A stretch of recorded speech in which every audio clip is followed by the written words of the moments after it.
Assalamualaikum warahmatullahi wabarakatuh. Perkenalkan, nama saya Nur Apriani. Saya adalah salah satu mahasiswi STMB Bandung Business School di Prodi Manajemen dengan NPM 101200160.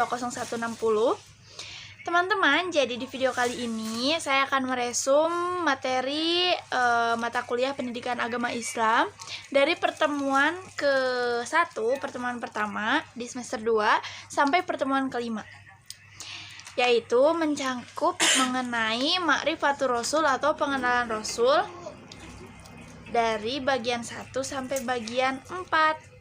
Selamat. Oke, jadi di pertemuan pertama itu kita membahas mengenai Ma'rifatur Rasul atau mengenal Rasul. Jadi di sini di pertemuan ini kita membahas mengenai dasar-dasar atau ciri-ciri mendasar seseorang itu dikatakan sebagai Rasul. Maksudnya kenapa dikatakan seorang? Karena Rasul itu berasal juga dari manusia biasa seperti kita, hanya saja Rasul diberi keistimewaan dan diberi amanah oleh Allah Subhanahu wa Ta'ala, dan juga diberi keunggulan-keunggulan yang berbeda dari manusia biasa.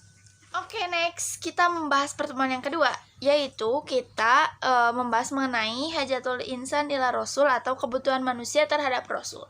Jadi kita sebagai manusia biasa membutuhkan Rasul. Mengapa demikian? Karena kita masih membutuhkan suri tauladan yang baik. Sedangkan Rasul itu adalah merupakan lelaki pilihan Allah Subhanahu wa Ta'ala yang diberi akhlak yang luar biasa baik, dan juga diberi amanah untuk disampaikan lagi kepada kita, dan juga Rasul sangat berkelakuan baik. Oleh karena itu dia patut dijadikan suri tauladan untuk kita sebagai manusia biasa agar kita mendapat ridho Allah Subhanahu wa Ta'ala dan senantiasa memasuki surganya Allah kelak. Amin. Oke, next pertemuan kita membahas mengenai ta'rifur Rasul atau pengertian Rasul.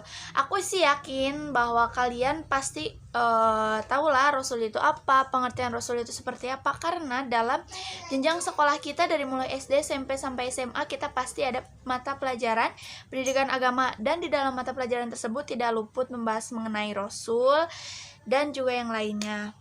Tapi sekedar mengingatkan bahwa pengertian Rasul itu yang aku pahami ya, secara bahasa Rasul itu adalah utusan, sedangkan secara istilah Rasul itu merupakan sosok laki-laki pilihan Allah Subhanahu wa Ta'ala, yang mana beliau ini adalah diberikan amanah oleh Allah Subhanahu wa Ta'ala dan dipercayai oleh Allah bahwa beliau ini mampu menyampaikan amanah tersebut dan mengemban misi-misi yang telah Allah berikan kepadanya.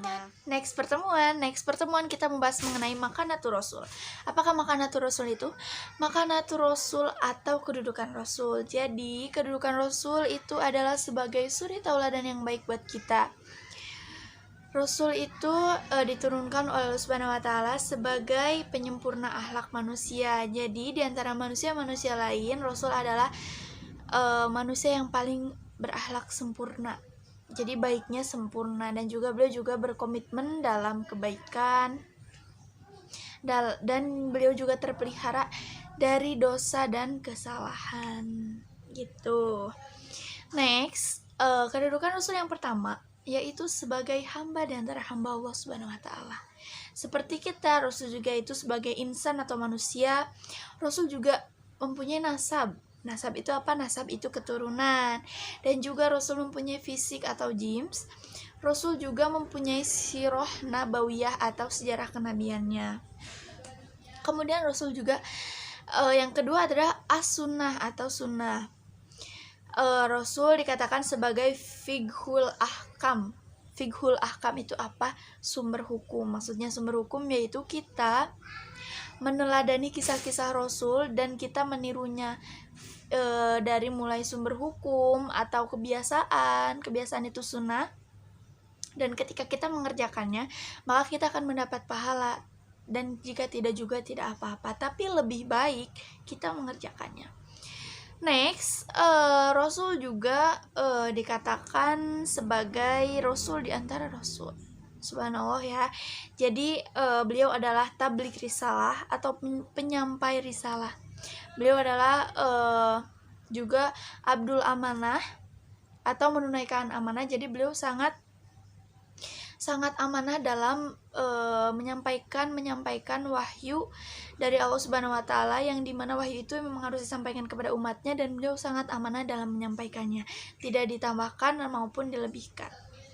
Next juga Rasul sebagai imamatul umat atau pemimpin bagi umat. Kenapa dikatakan pemimpin?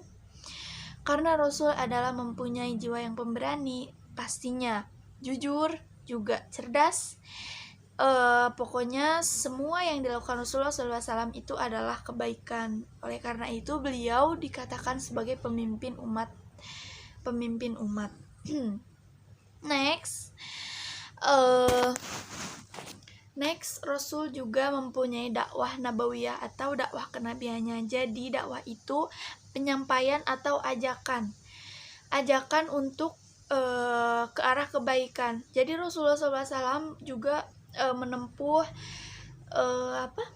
jalan dakwahnya itu tidak mudah ya. Tentunya banyak halangan, banyak cobaan yang mungkin membuat kalau kita sebagai manusia ya udahlah menyerah aja. Tapi untuk Rasul ini tidak, beliau sangat antusias, beliau sangat mengemban amanahnya, dan beliau sangat semangat juga.